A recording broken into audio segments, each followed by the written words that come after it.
When you're first getting started in your creative career, one of the hardest things to do is figuring out how to go from hobbyist to your first paid projects and then all the way to your dream projects. How do you go from 0 to 1?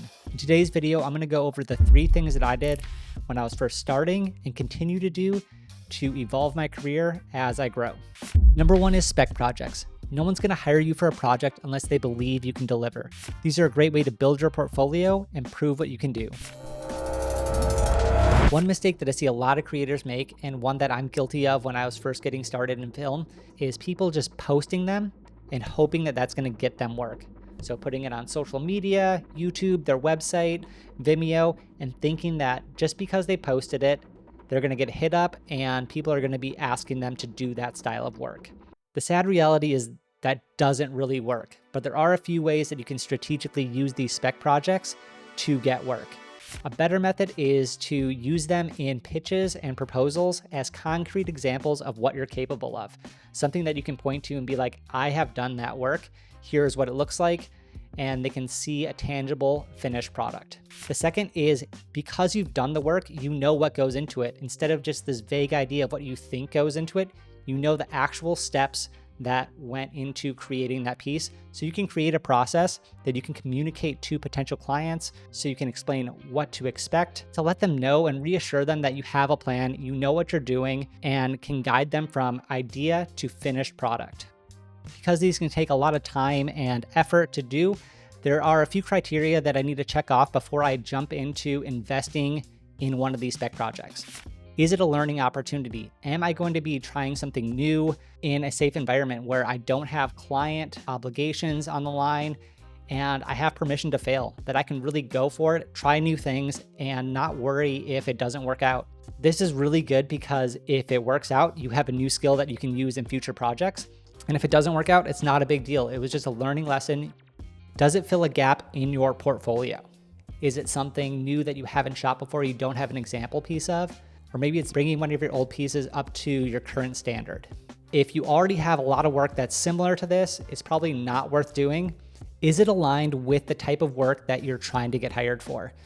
Whether it's studio work, outdoor work, documentary work, commercial work, it should be aligned with what you actually want to do for paid work.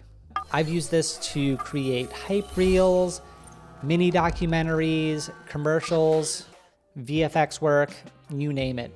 It's all been stepping stones that have built upon each other and filled gaps where I had nothing to show in that area.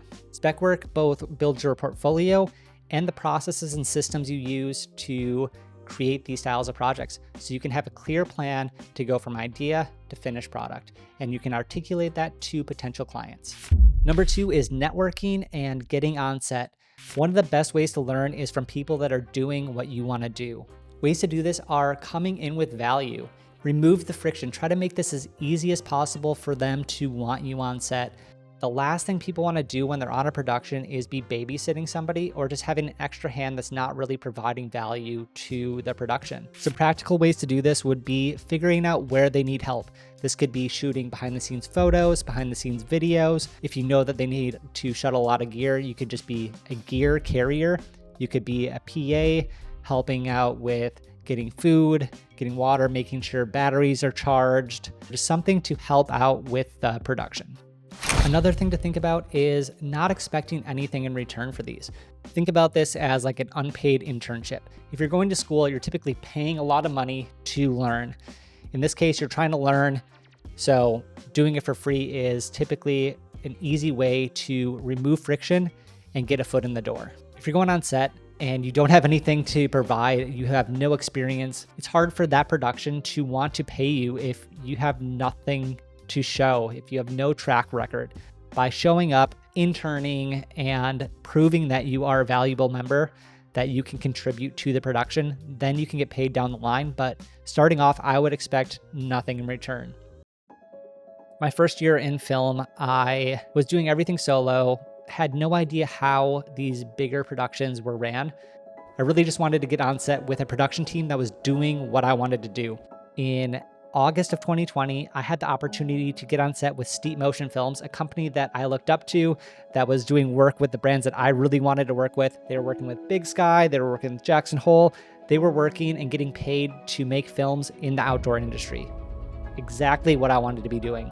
So I had the opportunity after a year of being in touch with these people to finally get on set with them. The only problem was the shoot was in Crystal Mountain, Washington. I was living in California, and there was no expectation of pay. But I knew that in order to get to that next level, I needed to learn how it was done. So I packed up my van, made the drive up there, took off work for a week, and just tried to provide as much value as I could on those shoots. They ended up having an extra camera, and I was able to shoot B-cam for their Crystal Mountain campaign. This is the first project I ever got to work on with real cinema cameras, with professional talent, creative director on set, and the first time working with a crew and not just by myself. They let me see how things were done and gave me the opportunity to prove myself and prove what I could do. Because they liked working with me, I had the opportunity to join them on a Laird Superfood commercial later that week. That didn't lead to anything immediately, but about 4 months later, they had an opening for an on-camera position at Crystal Mountain. So somebody that was going to be running all of the day-to-day operations of shooting content for Crystal Mountain for a contract that they had that winter.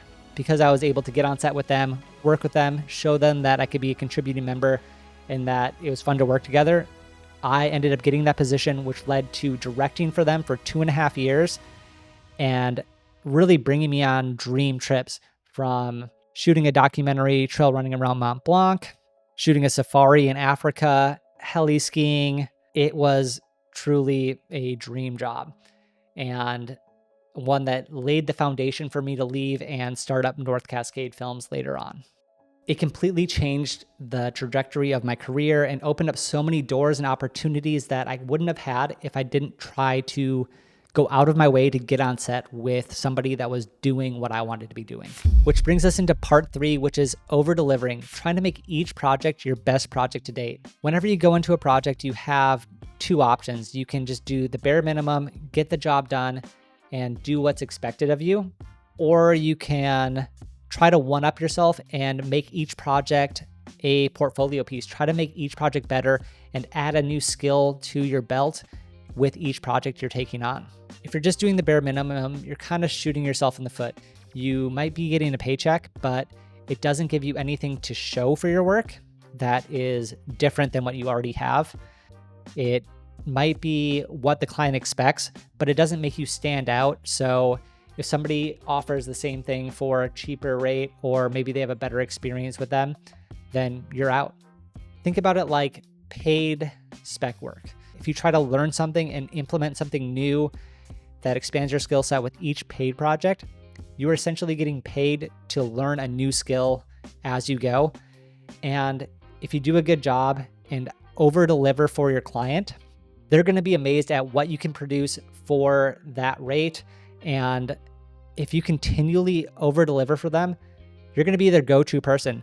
They are going to be stoked to be working with you because you consistently outperform their expectations.